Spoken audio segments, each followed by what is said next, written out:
Blue Valentine. I'm about to start talking about Blue Valentine. Yeah, that's just how we're gonna start the video. Blue Valentine's a pretty good movie, guys.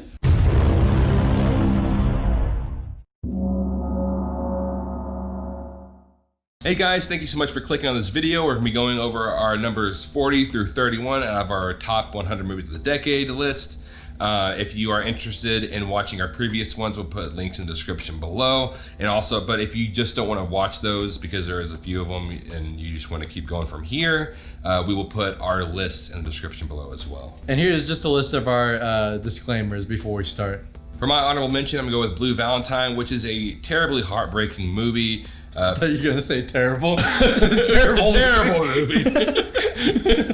Yeah. I'm gonna start off with a terrible movie. Yeah. One of our honorable mentions. Just to change it up a little bit.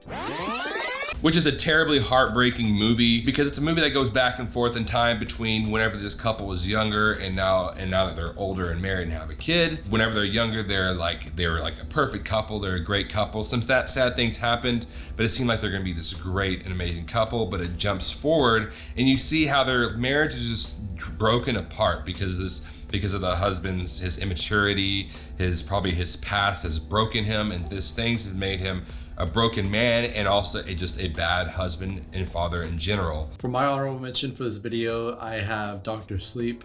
And this is a movie that I'm really sad that it bombed at the box office because this was a pretty great horror movie. Mike Flanagan has been on a roll with making amazing horror movies and shows. And just overall, this movie was just really shocking with how much it was able to stand up to The Shining. For my number 40, I'm gonna go with The Babadook, which is one of my favorite horror movies of all time, really. If you are a huge fan of jump scares, you're not gonna like this movie because this movie is actually known for not having a single jump scare, but instead relies on the creepiness of this movie and relies on what you're able to do with a camera, what you're able to do with music, and just what you're able to do in general to make these movies scary. And this movie does really have a great metaphor written into it about the wife's depression and how it's breaking her down in her life. For my number 40, I have A Star Is Born, which I know is one of the fifth remake of this movie. I think fourth or fifth, but it's done really well. It's has one of the my favorite soundtracks that I've ever heard. I pretty much love every song that's on the soundtrack and in the movie. And it's just a really kind of depressing story of how fame can really destroy someone just mentally. My number 39 is going to be Jojo Rabbit, and this is a movie that I have seen people not like, and the people who don't like it are really only people who haven't seen it and think it's a movie that's making fun of the Holocaust, making fun of World War II, making fun of these victims, but it's not at all. This movie doesn't even go into the Holocaust. You don't even see the Holocaust. You barely even see the war, but it's a satire on this time about racism, and it really just uses this as a vehicle to show how ingrained racism can be in children's minds if they're born into it, and how this kid really he's starting to like the girl that lives in his house and in his walls. If you haven't seen it, it's a really weird. He didn't kidnap her or anything. Sounds like a really weird description. But she's a Jew, and he starts liking her, but his mind really doesn't let him because his imaginary friend is Hitler, and Hitler in his mind is not letting him like this girl, even though he is really starting to. My 39 is Bad Times at the El Royale, and this is a really fast-paced movie. It really jumps around between time periods. Well, not time periods, but it'll show something, and then a few minutes later, it'll jump back in time to show the same scene from someone else's perspective. And it's a kind of a mystery movie of these 7 strangers all staying at this one hotel, and they all have kind of a reason to be there. Their own little agendas that they're standing at the hotel for. My number 38 is going to be Under the Skin, and for the very beginning of this movie, it seems like it might be a movie that was repetitive. I thought it was just gonna be a movie about this girl getting men and killing them because she's an alien. But once you watch the whole movie, And even though, and I will say this movie, if you don't like slow movies, you're not going to like this because this is a really slow movie, but it's a slow movie with a message. This movie never really throws anything in your face, never really tells you anything, but it's a movie that you watch, and if you listen and if you are paying attention, you understand. This movie about this alien slowly understanding humans and becoming more human as she goes along. The music is very, very simple but haunting at the same time. And it has a really cool message on our world's views of superficial beauty. My number 38 is Nocturnal Animals, and this is a really interesting movie because it's told, there's like two different storylines that are being told kind of at the same time, because it's about Jake Gyllenhaal gives Amy Adams this book that he's wrote, and so as she's reading it throughout the movie, you're seeing Jake Gyllenhaal and Amy Adams' characters living their lives, but as she's reading this book, you're following the storyline of the book. And like Marquez said, it's hard to explain just how perfect this movie is until you get to the end and you realize what the book is that she's reading is actually about. For our number 37, we both chose Manchester by the Sea, which is a heartbreaking tale. To me, this is probably Casey Affleck's best performance, even though it's a very, very subtle performance where he's not trying to scream that he's sad in your face or that he's depressed in your face. You just know that he is. Yeah, it's honestly one of the saddest movies I've ever seen, in all honesty. Even though, like you said, it's not like trying to be overly sad. It just feels very authentic. It feels like you're actually just watching somebody who's gone through something horrific in his life, and he's trying to just like live the rest of his life. But it's really weighing on him. My number 36 is gonna be Seven Psychopaths, and like Zach said, this is a really strange movie. It's a movie, it has a lot of people in it. It's pretty much, it's just a movie about someone steals, like I think it's like a mob boss. They steal his dog, and that mob boss is coming after them. It's a very weirdly simple plot line. It's a very weirdly simple movie, but it really is just so interesting to watch, and it's really fun to watch. 37, right? Yeah. 36. You liar. Oh yeah.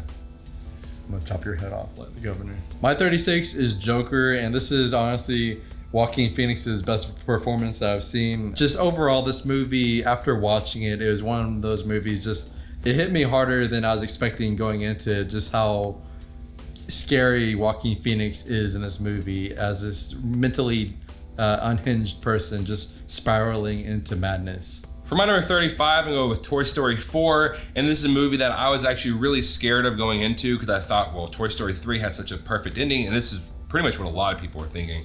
Toy Story 3 has such a perfect ending, why are they making a fourth one? But after watching the fourth one, it was this feeling of like, this movie I didn't know that I wanted at all, and it gave me something. It gave me what I wanted, and it told me what I wanted out of it, and I didn't realize what I wanted. To me, this movie was the perfect ending because you start thinking about it, you're like, you know what? There are some things that it brought up that really do need to go over and kind of make a conclusion for that part of the story. And they did that with Toy Story 4. Oddly enough, my 35 is Toy Story 3. And just like Marquez said, Toy Story 4 did have it was needed, especially for Woody's character. But Toy Story 3 as a whole, as a conclusion for the whole group, excluding Woody, this movie had a pretty perfect ending, at least for the trilogy. And it was a great passing of the torch from Andy to this new owner. My number 34 is going to be Wolf of Wall Street, and this is one of the most fun movies I've ever seen. This movie is 3 hours long, but it really doesn't feel like it. This movie is so fast-paced, so fun, so energetic, and so intriguing that you're just glued to the screen, and it's hard to feel the time passing by as you're watching it. And it's honestly probably also one of the funniest movies I've seen this decade. For my number 34, I have the Lego Movie, which is kind of funny because I just had Toy Story 3 and now I have the Lego Movie, two toy movies. But this movie seemed like a really extremely dumb idea going into it. It felt like it was just going to be like a 2 hour long commercial for Legos. But like we've said in previous videos, Phil Lord and Kristen Miller are great at taking bad ideas and turning them into great movies. And the Lego Movie is no exception to that. This movie is a great time. It's a great kids movie, and it's pretty hilarious. My number 33 is going to be The Witch. That's with the two V's. The Witch. The Witch. Yeah. sounds like you're calling. You're name calling in a weird way. But got a little stutter. But it's going to be The Witch, which is a movie that I've seen some people don't like because it isn't your normal run-of-the-mill mainstream horror film. It is a very slow movie that takes its time, but it's also a movie that really makes you feel disturbed all throughout. I said disturbed really weird. I like disturbed. Especially the ending of this movie. The ending of this movie, after you watch it, you just feel kind of gross just at how disturbing the ending is. My number 33 is It, which is funny because I just had Joker a few picks earlier. That's true. 2 clowns in a row. But this movie is a really great horror movie. It's one of the scariest horror movies I've seen. The scares in this movie are pretty cleverly put in because it plays off of the kids' characters and what they fear. So it's really character driven kind of horror movie. Even though it's kind of like a mainstream movie, it's done in a really well way. Mm-hmm. What was even better about the movie is it took out the child orgy scene from the book. Yeah, exactly. That was very nice. The best part of the movie. Yeah, should have put up higher because of that. I don't know what this was. I was they should have taken it higher. They're trying to put that Italian accent on. Yeah. My number 32 is going to be A Ghost Story, which is another very slow movie that people may not like because it's slow. And that is what I do love about this movie, and I think Zach had talked about it earlier, is this movie has a lot of just sitting shots that are just sitting there for a long time. There's a whole scene where the main girl, Rooney Mara, is eating a pie for a whole 4 minutes, and there's no movement of the camera. It doesn't switch to anything. It's just a shot. The camera stays right on her eating that pie for 4 minutes. But it's there for a reason. It's there to show you the raw emotion. With maybe if the camera switched somewhere else, it'd lose that momentum of the emotion. And so just sitting there makes you feel that the emotion. This movie does go into some very deep subjects about life and death, making you really think about it all. My 32 is Knives Out, and this is a really clever murder mystery movie. Because it reveals a lot of stuff in the first third of the movie that you don't really expect for a murder mystery to reveal to you, and then you kind of just wonder where it can go from there. But even after that, it has twists and turns all over the place until the end of the movie, and it has a really nice message about how the upper class kind of views immigration nowadays in America. For our number 31, we both chose Logan, which to me, this is probably one of, if not my favorite Marvel movie. And that is because this movie has a really dark twist on these movies that really make the feelings of this movie a lot more raw and feel a lot more realistic, even though it's in the world that it's set in. Yeah, it's a really great conclusion to Hugh Jackman as Wolverine and Patrick Stewart as Professor X. It's a really sad, depressing kind of movie, but not overly sad and depressing. It has a really perfect tone. Well, guys, that is it. Oh, Well, guys, that is it for our 40 through 31. Obviously, our next video will be over our 30 through 21. So we're getting there. We're getting very close to the end. So hopefully that'll come up soon. And don't forget to follow us on social media. We have Facebook, Instagram, and Twitter, all at 2 Awesome Men. And as always, thank you so much for watching, and you will see us later.